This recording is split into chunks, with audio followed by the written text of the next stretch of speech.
ये फसह से एक दिन पहले दोपहर थी। पिलातुस ने यहूदियों से कहा, ये रहा तुम्हारा राजा। मार डालो, मार डालो। मार डालो।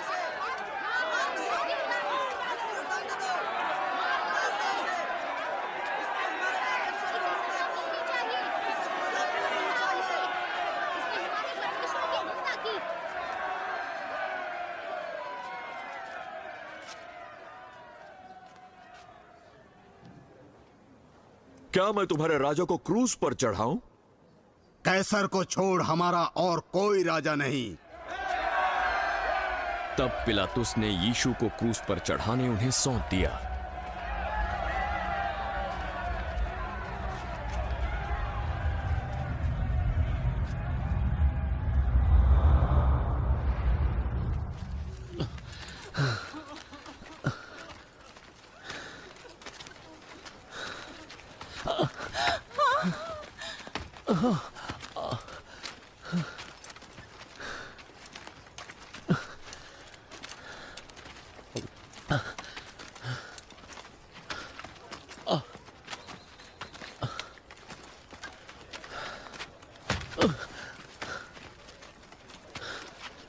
तब वे यीशु को ले गए।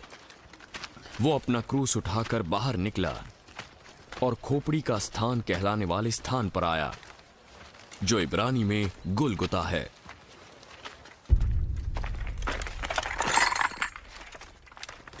वहां उसे क्रूस पर चढ़ाया और साथ में दो और व्यक्तियों को, एक को इधर एक को उधर, और उनके बीच यीशु को।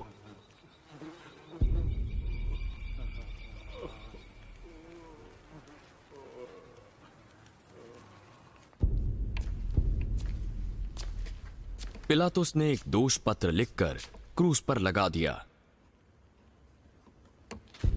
यीशु नासरी, यहूदियों का राजा।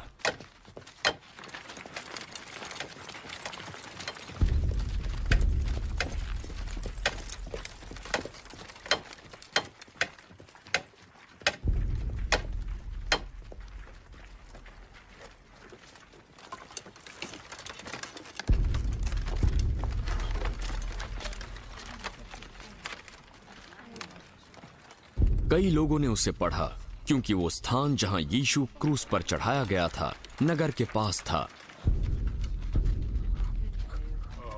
और पत्र इब्रानी और लातीनी और यूनानी में लिखा हुआ था। तब प्रधान याजकों ने पिलातुस से कहा, यहूदियों का राजा मत लिख, परंतु ये कि उसने कहा, मैं यहूदियों का राजा हूं। मैंने जो लिख दिया वो लिख दिया।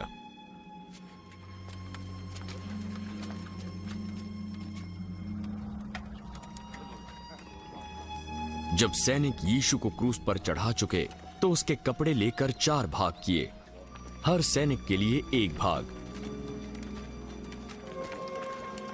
और कुर्ता भी लिया, परंतु कुर्ता बिन सियन ऊपर से नीचे तक बुना हुआ था।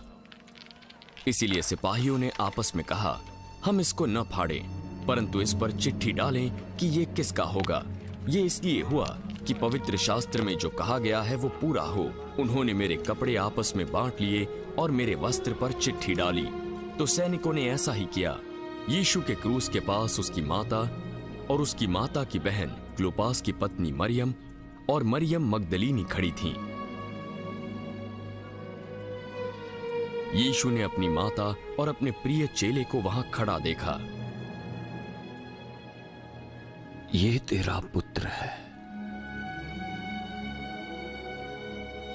फिर उसने चेले से कहा, यह तेरी माता है। और उस समय से वो चेला मरियम को अपने घर ले गया। इसके बाद यीशु ने यह जानकर कि सब कुछ पूरा हो गया है, और इसलिए कि पवित्र शास्त्र में जो है वो पूरा हो, ये कहा,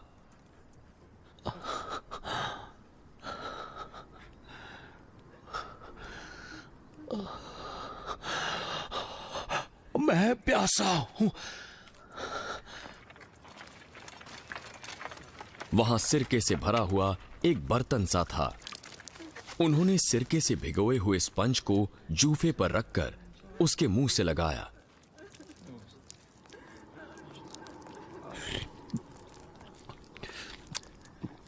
यीशु ने सिरका पिया।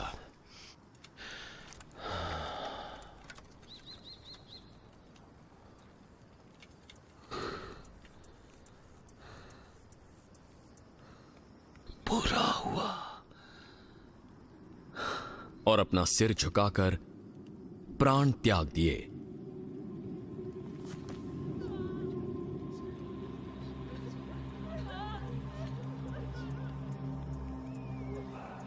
यहूदियों ने पिलातूस से विनती की कि उनकी टांगें तोड़ दी जाएं, जिन्हें क्रूस पर चढ़ाया गया था, और उनको क्रूस पर से उतारा जाए।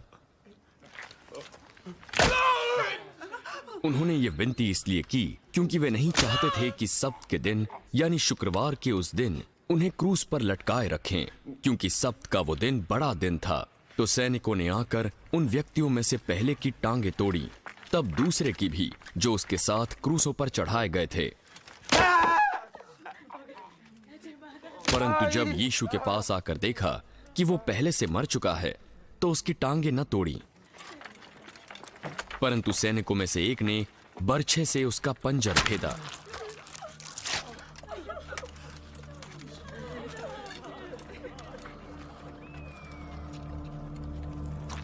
और उसमें से तुरंत लहू और पानी निकला।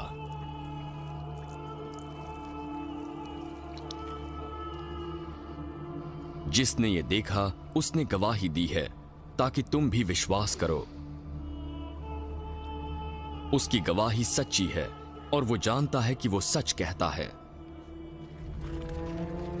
ये इसलिए हुआ कि पवित्र शास्त्र में जो कहा गया पूरा हो, उसकी कोई हड्डी न तोड़ी जाएगी।